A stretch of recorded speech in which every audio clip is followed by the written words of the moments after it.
Telugu taste బడ్స్కి స్వాగతం. ఈరోజు మనం హోమ్మేడ్ సాంబార్ పౌడర్తో సాంబార్ ఎలా చేసుకోవాలో నేర్చుకుందాం. ఫస్ట్ మనం సాంబార్ పొడి రెడీ చేసుకుందాం.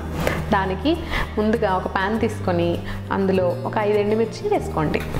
తర్వాత కొంచెం ధనియాలు వేసుకోండి, కొంచెం పెప్పర్ కార్న్స్ వేసుకోండి, కొంచెం మెంతులు వేసుకోండి. మెంతులు ఎక్కువ వేసుకోవద్దు ఎందుకంటే చేదుగా ఉంటాయి కదా. కొంచెం శనగపప్పు వేసుకోండి, కొంచెం రైస్ కూడా వేసుకోండి, కొంచెం క్యూమిన్ సీడ్స్ వేసుకోండి. నెక్స్ట్ కొంచెం దాల్చిన చెక్క వేసుకోవాలి. ఒక 5 లవంగాలు కూడా వేసుకోండి, ఒక 5 యాలకులు కూడా వేసుకోండి, కొంచెం ఆవాలు వేసుకోండి. ఇవన్నీ మీరు లో ఫ్లేమ్లోనే మంచిగా ఫ్రై చేసుకోవాలి. మీరు తొందరపడి తొందరగా ఫ్రై చేసుకోకండి, ఎందుకంటే మన సాంబార్ పొడి టేస్ట్ అంతా పాడైపోతుంది. ఒక 10 నిమిషాల వరకు ఇలాగే సన్నని మంట మీద బాగా ఫ్రై చేసుకోండి. చూసారు కదా, ఇవి బాగా ఫ్రై అయిపోయాయి. ఇప్పుడు వీటిని కొంచెంసేపు చల్లారి పెట్టుకొని మనం మెత్తగా గ్రైండ్ చేసుకోవాలి. చల్లారిన తర్వాత ఒక మిక్సీ తీసుకొని అందులో ఇవన్నీ యాడ్ చేసుకోండి.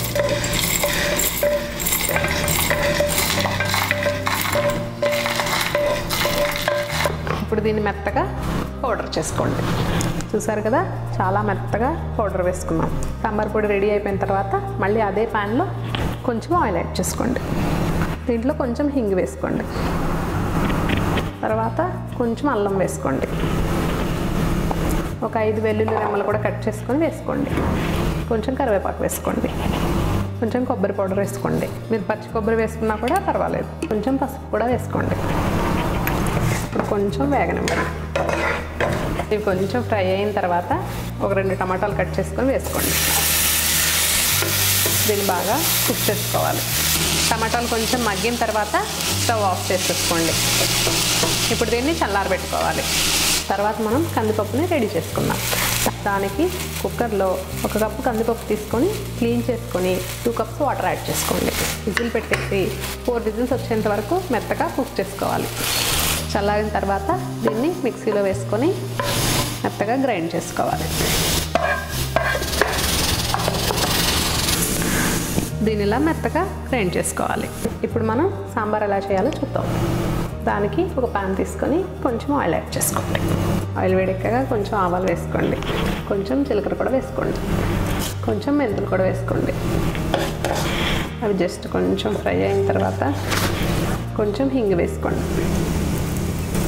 తర్వాత కొంచెం పసుపు వేసుకోవాలి.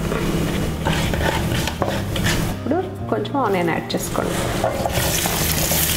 ఆనియన్స్ కొంచెం పెద్ద ముక్కలుగా కట్ చేసుకోవాలి. ఒక 4 పచ్చిమిర్చి కూడా వేసుకోండి, కొంచెం కరివేపాకు కూడా వేసుకోండి.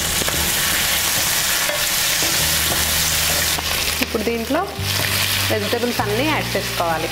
కొన్ని మునక్కాయలు, కొన్ని బెండకాయలు, కొన్ని క్యారెట్, కొంచెం ఆలు వేసుకుంటున్నాను. మీరు కాలీఫ్లవర్ కూడా వేసుకోవచ్చు. తర్వాత కొంచెం వంకాయ కూడా వేసుకోండి.